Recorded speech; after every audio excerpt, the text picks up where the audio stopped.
আপনি কি জানেন কেন অধিকাংশ মানুষ জীবনে ব্যর্থ হয়? এই প্রশ্নটা যতটা সহজ শোনায়, এর উত্তর ততটাই গভীর। আমাদের চারপাশে যত মানুষ আছে, সবাই কোনো না কোনো স্বপ্ন নিয়ে এগোয়। কেউ ব্যবসায়ী হতে চায়, কেউ লেখক, কেউ বা আবার সমাজে প্রভাবশালী ব্যক্তি হতে চায়। কিন্তু চমকপ্রদ ব্যাপার হলো, অধিকাংশ মানুষ সেই স্বপ্ন পূরণ করতে পারে না। মনোবিজ্ঞান বলছে, এর পেছনে কোনো একক কারণ নয়, বরং মানুষের মনের ভেতরে লুকিয়ে থাকা কিছু জটিল বিষয়ই মানুষকে বারবার ব্যর্থ করে দেয়। সবচেয়ে বড় কারণ হল ভয়। ভয় মানুষের মস্তিষ্ককে এক অদৃশ্য কারাগারে বন্দী করে ফেলে। যদি পারি না, যদি লোক হাসে, যদি সবাই প্রত্যাখ্যান করে, এই প্রশ্নগুলো মনে এত গভীর ছাপ ফেলে যে মানুষ চেষ্টা করার আগেই থেমে যায়। অথচ ইতিহাস বলে, সফল যারা হয়েছেন তারা সবাই ভয়কে অতিক্রম করেছেন। দ্বিতীয় যে কারণে মানুষ ব্যর্থ হয় তা হলো কাজ ফেলে রাখার অভ্যাস। আমরা সবাই জানি কি করতে হবে, কিন্তু মস্তিষ্ক আমাদের ঠেলে দেয় সহজ আনন্দের দিকে। পড়াশোনার বদলে সোশ্যাল মিডিয়া, কাজের বদলে আলাপচালিতা, এই ছোট ছোট সিদ্ধান্তই ধীরে ধীরে স্বপ্নকে দূরে সরিয়ে দেয়। মনোবিজ্ঞানীরা বলেন, এটাই প্রোক্রাস্টিনেশন চক্র।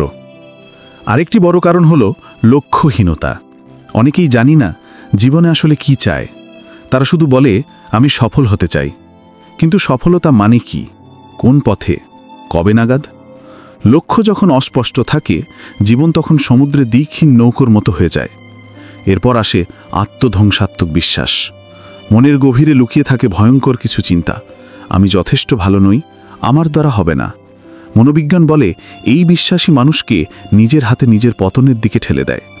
মজার বিষয় হলো, যেটা আমরা প্রতিদিন মনে মনে ভাবি, সেটাই অবচেতনে আমাদের বাস্তব জীবনের কাজে প্রভাব ফেলে। আরেকটি অদৃশ্য ফাঁদ হল পরিবেশ। আপনার চারপাশের মানুষ কেমন, সেটি আপনাকে গড়ে তোলে বা ভেঙে দেয়।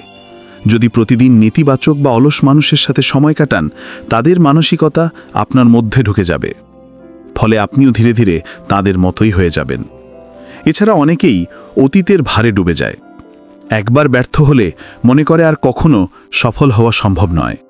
কিন্তু বিজ্ঞান বলে, আমাদের মস্তিষ্ক প্রতিদিন নতুন করে বদলাতে পারে। নিউরোপ্লাস্টিসিটি নামের প্রক্রিয়ার মাধ্যমে নতুন অভ্যাস তৈরি করা যায়, পুরনো ভুল ভেঙে ফেলা যায়। অর্থাৎ অতীত কখনোই ভবিষ্যতের শিকল নয়, যদি আমরা সত্যিই মুক্ত হতে চাই। সবশেষে ধৈর্যের অভাবও মানুষকে ব্যর্থ করে। আজকের যুগে সবাই দ্রুত ফলাফল চায়, কিন্তু স্থায়ী সফল আসে ধীরে ধীরে, ধারাবাহিক প্রচেষ্টা আর দীর্ঘ অপেক্ষার মাধ্যমে। মনোবিজ্ঞানীকে বলে, দেরি করে সুখ ভোগ করার ক্ষমতা।